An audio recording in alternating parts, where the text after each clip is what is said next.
kişilərin iftardan sonra özlərini daha yaxşı hiss etmələrinə gətirib çıxarır. Həm saçım aktiv şəkildə tökülməyə başlayıb. Bəs doktor, oruç tutmağa siz kimlərə məsləhət görmürsünüz?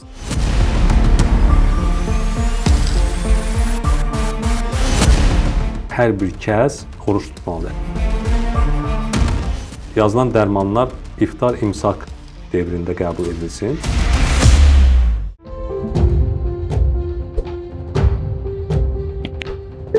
Hər birinizi xoş gördük, dəyərli dostlar, dəyərli izləyicilər. Bugün müqəddəs Ramazan ayında orucluğun insan bədəninə təsirlərindən danışacağıq. Tibbi olaraq hazırda 12-14 saat müddətində biz ac qalırıq və bu aclıq insan bədəninə tibbi olaraq necə təsir göstərir? Bu haqda bizim suallarımızı bugün studiyamızda dermatoveneroloq, androloq Azər Mirzəyev cavablandıracaq. Xoş gördük. Xoş gününüz olsun, təşəkkür edirəm dəvət üçün. Doktor, deyirlər ki, orucluq insan bədənini təmizləyir. Bu həqiqətən tibbi olaraq mümkündürmü? Bəli, həqiqətən də orucluğun insan orqanizminə çox müsbət təsiri vardır. Bu həm dini baxımdan, həm də ki, tibbi baxımdan çox önəmlidir. Nəzərinizə çatdırım ki, bunu elmi araşdırmalar da sübut edilmişdir. Yəni ilk dəfə olaraq 2016-cı ildə Yapon alimləri bunu sübut edərək Nobel mükafatına layiq görülmüşdür. Və burada da əsas bu mahiyyəti bundan ibarətdir ki, onların kəşfinin autofagiya, yəni ki, insanın ac qalması insan orqanizmində toxuma və hüceyrələrin cavanlaşmasına, onların yeniləşməsinə səbəb olur. Yəni, aparılan tədqiqat nəticəsində sübut olunmuşdur ki, 14-16 saat, 18 saat ac qalmaq insan orqanizminə müsbət təsir göstərir. Orqanizmin toksinlərdən azad olması və orqanizmin toxumalarının yenilənməsinə xidmət edir. Məhz bu nöqteyi nəzərdən biz görürük ki, orucluğun insan orqanizminə necə böyük müsbət təsiri vardır. Doktor, oruç tutan şəxslər ən çox Ramazan müddətində susuzluqdan əziyyət çəkir. 12-14 saat ac qaldıqları üçün halsızlıq, baş ağrısı kimi hallar yaşayırlar. Ümumiyyətlə, bu cür problemləri önləmək üçün onlara nə tövsiyə edərdiniz? Ümumiyyətlə, tibbdə su qəbul eləmək, yəni ki, insan orqanizminə çox vacib olduğu haqqında həmişə fikirlər söylənilir. Və bunu tez-tez biz sosial şəbəkədə də görürük ki, bizim müxtəlif mütəxəssislər bu barədə müxtəlif videolar paylaşırlar. Həqiqətən də hər bir orqanizmin suya olan tələbatı gün ərzində litr yarım, 2 litr təşkil edir. Düzdür, bəzi mənbələrdə bunu 2 litr yarım, 3 litrə çatdırırlar, amma bu o demək deyil ki, hər bir şəxs gün ərzində 2 litr və yaxud da ki, 3 litr su qəbul edilməlidir. Bu, fərdi xarakter daşıyır və ümumiyyətlə normativ olaraq desək, bu litr yarım, 2 litr arasında cərəyan edir. Bura həm daxildir su əvəzi maye kimi qəbul olunan qida maddələri, qida vasitələri, yəni ki, bu ola bilər hər hansı su və yaxud kisel və yaxud da ki, maye halında qəbul edilen qidalar və s. və eyni zamanda adi su. Adi su mən düşünürəm ki, 1 litr adi su qəbul eləmək bunların içərisində üstünlük təşkil edir. Amma 2 litrə çatdırmaq üçün bunu artıq əlavə qidalar da, bu çay, kompot və s. kimi maye halında qəbul edilən vasitələr də təbii ki, bu su balansını tənzimləyir. O ki, qaldı su ilə bağlı Ramazanda olan çətinliklər, həm iftar və həm də imsak zamanı insanlar su ehtiva edirlər. Yəni ki, onlar orqanizmə lazım olan suyu doldurmağa çalışırlar da, belə deyək. Yəni ki, onu istəyirlər ki, o balansı tam təmin eləsinlər. Bu məqsədlə onlar birdən-birə çoxlu miqdarda su qəbul edirlər. Amma bunun birdən-birə qəbul edilməsi insan orqanizmə zərərdir. Yəni, suyu hər saatda bir qəbul eləmək daha məqsədə uyğundur. Yəni ki, əgər oruç tutan şəxs istəyirsə ki, suya olan tələbatını ödəsin gün ərzində, imsakdan əvvəl biraz yaxşı olar ki, tez dursun yuxudan və o 1 saat ərzində ən azından hər 15-20 dəqiqədən bir stəkan və yaxud da ki, yarım stəkan su qəbul eləməyi bəs eləyər və qəbul elədiyi qidalar suyu orqanizmdə saxlamağa xidmət edən qidalar olmalıdır. Bu qidaların da içərisində ən çox bu işi görən qidalar əsas etibarilə bu yulafdır, yumurtadır, xiyardır və eyni zamanda qida vasitələri içərisində üstünlük təşkil edən paxlalı bitkilər ola bilər və eyni zamanda bu zeytunu göstərə bilər. Hər bir orqanizmə çox vacib qidalardır, hansı ki, bunları qəbul etdikdə insan gün ərzində iftara qədər orqanizmi normal balansda saxlaya bilir. Və eyni zamanda suyun orqanizmdə normal balansını tutmaq üçün də bu qidalar çox vacib, əvəz edilməz hesab edilir. Ramazanda sağlam dəri, sağlam hormonlarımız üçün biz iftarda hansı qidalara daha çox üst tutmalıyıq? Ümumiyyətlə Ramazanda, iftarda biz əsas etibarilə orqanizmin həm sağlam qidalanmasını təmin etmək üçün, həm orqan və sistemlərin düzgün, nizamlı işləməsinə xidmət edən qidalara üstünlük verməliyik ki, bunların da içərisində birinci növbədə biz göstərə bilərik, hansı ki insanlar iftarı xurma ilə açırlar. Bu xurma çox önəmlidir. Və bundan başqa burada biz göstərə bilərik qırmızı ət məhsullarını, balıq məhsullarını və eyni zamanda vacib olan çərəz məhsullarını göstərə bilərik ki, bura daxildir qoz, badam, balqabaq tumu, bundan başqa fındıq və eyni zamanda digər məhsulları da burada misal gətirə bilərik ki, bunlar orqanizmin normal vitamin, mineral balansını saxlamaqda çox mühüm əhəmiyyət kəsb edir. Təbii ki, bu yenə də fərdi xarakter daşıyır. Ola bilər ki, bir ailədə üstünlük verilən qida məhsulları digər ailədə olmasın, amma onu əvəz edən çoxlu qidalar da var. Yəni ki, bu demək deyil ki, hər bir kəs belə deyək də, o çərəz məhsulları içərisində qoz, fındıq, badam bunlardan qəbul etməlidir.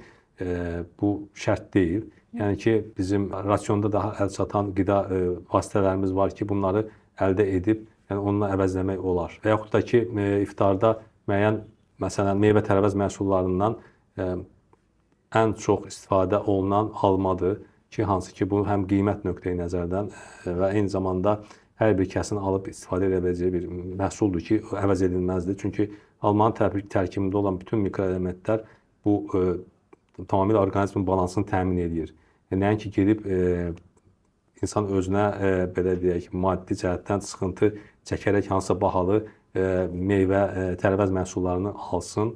Təbii ki, imkanı olan şəxs bunu alır, amma o demək deyil ki, hamı o məhsullardan alıb istifadə etməlidir. Daha məqsədə uyğun, daha hər bir kəs öz, belə deyək, öz portfelinə uyğun məhsullardan istifadə eləsə də, həmin o balansı qoruyub saxlaya bilər. İnsan orqanizmə lazım olan vitamin, mineral, mikroelementlərdən gedir söhbət. Doktor, bəs oruç tutmağın kişi orqanizminə təsirləri necədir? Ümumiyyətlə, oruç tutmaq kişilərdə testosteron səviyyəsini aşağı saldırır, yoxsa qaldırır?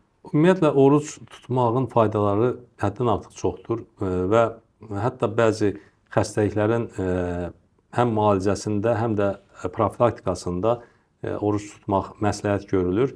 Yəni, bunun üçün həkimlər bəzən heç oruçluq ayını gözləmədən bəzi xəstələrə belə kursla acılıq tövsiyə edirlər ki, bu mədə-bağırsaq xəstəlikləri, qaraciyər öd kisəsi xəstələrində, eyni zamanda daxili orqanların bəzi xəstəliklərində də ac qalmaq, yəni ki, məsləhət görülür. Artıq bu, yəni ki, oruçluq deyil, sadəcə olaraq bu konkret hansısa bir müalicə məqsədi daşıyan bir ritual hesab olunur.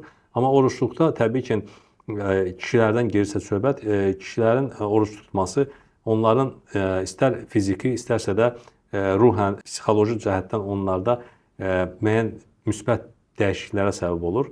Fiziki cəhətdən onu demək olar ki, orqanizm yenilənir, yəni ki, orqanizmin gücü bərpa olunur. Yəni ki, 14-16 saat ərzində ac qalan şəxs, onlarda birinci növbədə hormonal balansda dəyişikliklər gedir. Yəni ki, hormonların yeniləşməsi, yəni ki, daha da aktiv şəkildə ifraz olunması müşahidə olunur. Yəni ki, bu söhbət testosteron hormonundan gedir.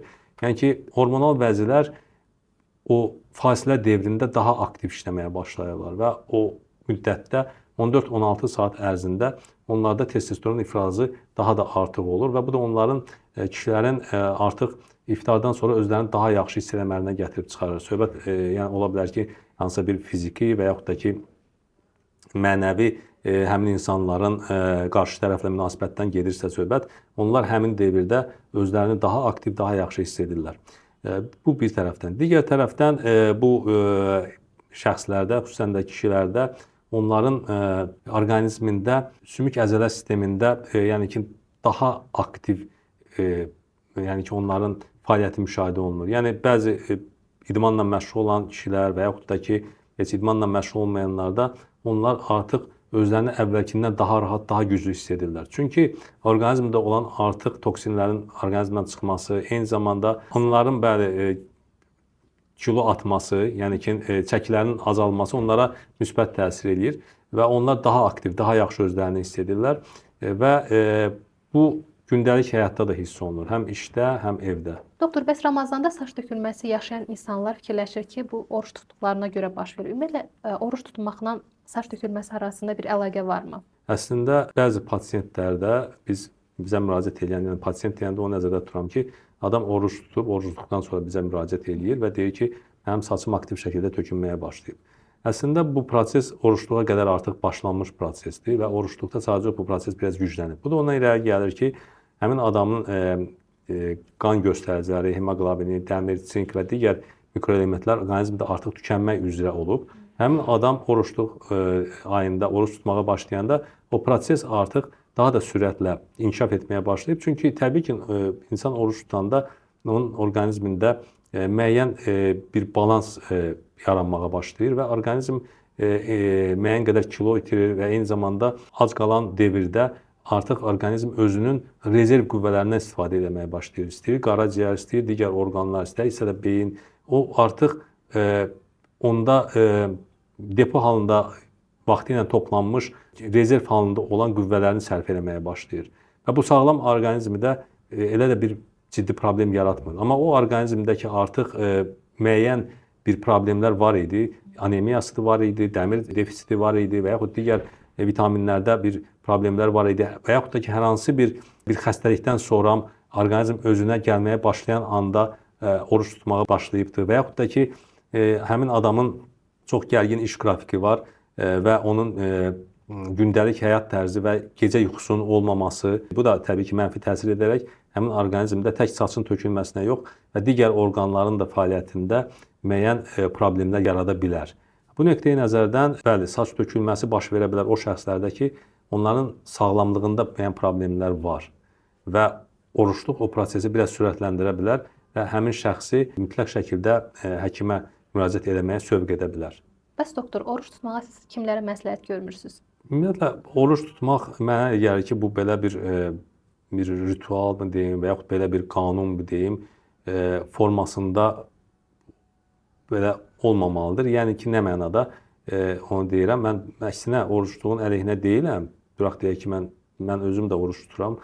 Amma bu demək deyil ki, hər bir kəs oruç tutmalıdır. Əslində, hər bir kəs tutmalıdır. Amma digər tərəfdən, burada bunun tutmağın bir qayda qanununu yəqin ki, Allah Teala elə bir yaradıb, elə deyib ki, bunu xəstə insanlara rəva görmür. Yəni ki, xəstə insan oruç tutmamalıdır. Ciddi qaraciyər böyrək çatılmazlığı olan şəxslər, bundan başqa onkoloji xəstələr, bundan başqa qan sistemində qan azlığı, qanda müəyyən formalı elementlərin və vitamin və mikroelementlərin azlığı olan şəxslər, hansı ki, gündəlik həyatda onlar özlərini pis hiss edirlər. Qan təzyiqi olan şəxslər, onlar oruç tutmamalıdırlar.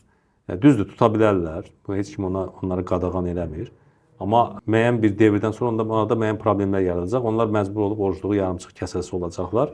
Bu da həmin orqanizmin cavab reaksiyasıdır. Yəni ki, əgər orqanlar normal işləmirsə, yəni bayaq dediyim həyatı vacib orqanlardan söhbət gedir. Yəni qaraciyər, böyrəklər, ürək-damar sistemi, bu sistemdə ciddi problemi olan şəxslər oruç tutsa özlərini biraz narahat hiss edirlər. Mən demirəm ki, lap pis olar, amma istənilən halda o narahatçılığı onlar hiss edəcəklər.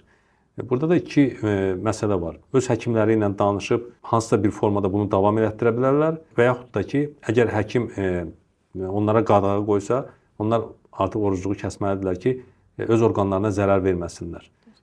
Və tibbdə də belə bir fikir var ki, non-nocere, yəni zərər vurma. Yəni ki, o şey ki, şəxsə, pasiyentə zərər eləyirsə, onu eləmək olmaz.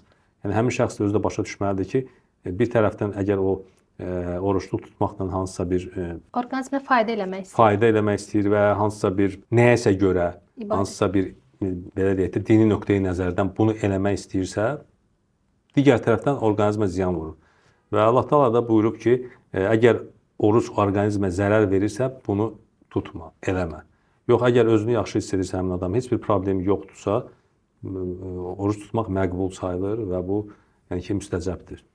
Ramazanda ən çox insanları maraqlandıran suallardan biri də məhz oruç tutan şəxslərin dərman qəbul edib etməməsi ilə bağlıdır. Maraqlıdır, bəs siz pasientlərinizə Ramazan müddətində oruç tutan şəxslərə özəlliklə də cinsi problemlərlə bağlı əgər müalicə aparırsınızsa, onlar dərman qəbul edə bilərmi?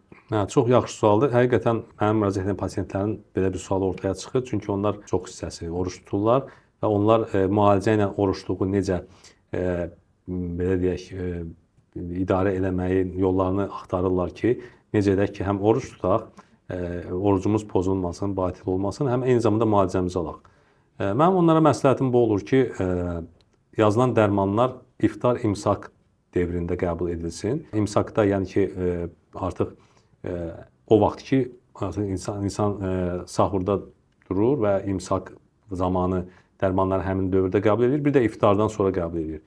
Və bu aralıqda amma o dərman heç bir dərman qəbul edəmir. Bunu mən xəstələrə bu formada tövsiyə edirəm.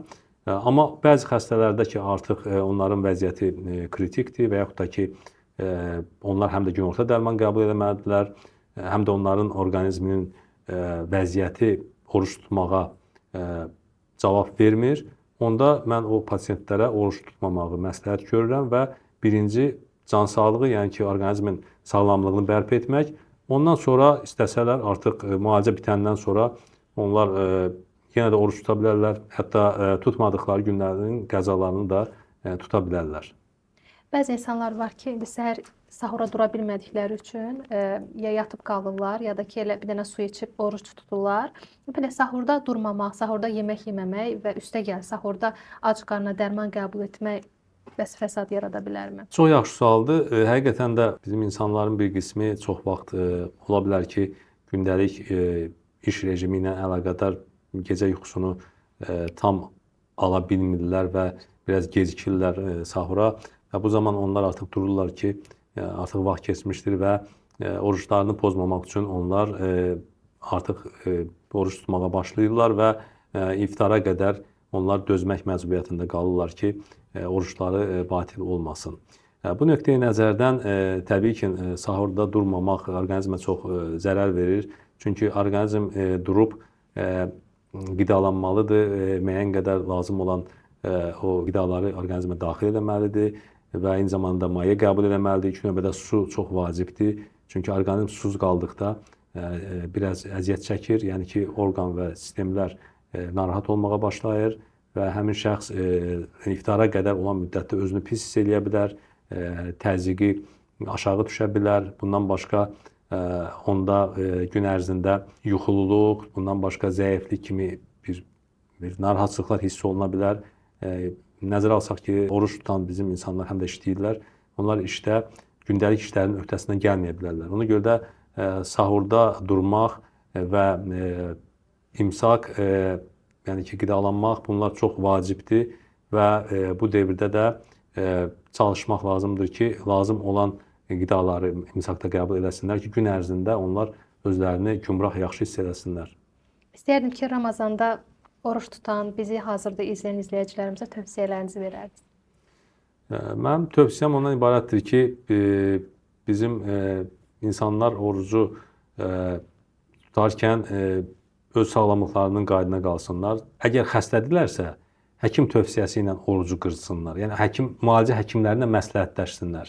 Əgər həkim məsləhət görsə, o xəstənin həqiqi ki, o halını o daha yaxşı bilir və o məsləhət görürsə, oruç tuta bilər. Yox, əgər həkim desə ki, yox, bu sənin oruç tutmağın sənin xəstəliyinə və sənə daha da zərər verəcəkdir və o sənin xəstəliyin bunun nəticəsində daha da ağırlaşacaqdır, daha da uzanacaqdır, müalicə problemə çevriləcəkdir.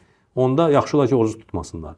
Yox, əgər özlərini daha yaxşı hiss edirlərsə, orqanizm heç bir problemi yoxdursa, oruç tutmaq böyük bir həm savabdır, həm də tibbi nöqteyi nəzərdən sağlamlıqdır. Buna görə diqqətli olmaq lazımdır və orucu düzgün tutmaq lazımdır. Sahurda durmaq, imsak və iftarda da normal düzgün qidalanmaq. Yəni ki, insan 14-16 saat ac qalır və iftarda təbii ki, ac olan insan çalışır ki, o qida balansını tam şəkildə doldursun və müxtəlif qidalardan istifadə edir. Yəni ki, nəzərə alsaq ki, bizim Azərbaycan mətbəxi də çox çeşidlidir və burada müxtəlif qidalar var və bütün qidalar da dadlıdır və onlar həm deməli o ağır qidalar yeyirlər və onun dalınca müəyyən o desert və sonra meyvə Şirniyyatlar və s. və bunlar da orqanizmə zərər vura bilər. Ona görə də çalışmaq lazımdır ki, burada da o qızıl ortanı qorumaq, yəni vacib olan qidalara üstünlük vermək və hərəsindən bir qədər. Yəni ki, çox olanda o zərər verir. Necə ki, Nizami Gəncəvi deyib, birinci su saflığı varsa da suda, çox içiləndə dərd verir o da. Bu nöqteyi nəzərdən mən bizim insanlara sağlamlıq arzulayıram və arzu edirəm ki, Allah onların tutduqları orucları qəbul eləsin. Ramazan ayını belə yüksək əhval-ruhiyyədə yenilənməklə həm öz orqanizmlərində, həm onların fiziki nöqteyi nəzərdən, həm ruhən onlar daha da belə güclənsinlər və həyata onların baxışları dəyişsin və daha belə sağlam, düşüncəli olsunlar və həm özlərinə qarşı, həm də ətrafdakılarına qarşı onların daxilində olan mərhəmət hissi daima yüksəlsin. Təşəkkür edirəm Azər həkim. Dəyərli fikirlərinizi bizimlə bölüşdünüz. İzləyicilərimizə bildirmək istəyirəm ki, bugün studiyamızın qonağı dermatoveneroloq, androloq Azər Həkim Mirzəyev idi. Bugün biz dəyərli izləyicilər oruçluqdan danışdıq. Müqəddəs Ramazan ayında kimlərə oruç tutmaq olmaz? Oruçluğun insan orqanizminə faydaları nələrdir? Bu haqqda danışdıq. Əgər sizi maraqlandıran suallar varsa, şərh bölümümüz açıqdır, buyurub yaza bilərsiniz. Həkimə müraciət eləmək istəsəniz, həkimimizin əlaqə nömrələri və sosial şəbəkələri həm videonun üzərində və açıqlama bölümündə qeyd olunub. Yenə də müraciət edə bilərsiniz. Özünüzə yaxşı baxın, həmişə sağlam qalın, bizi izləməyə davam edin. Yenidən görüşənədək. Sağ olun həkim. Sağ olun.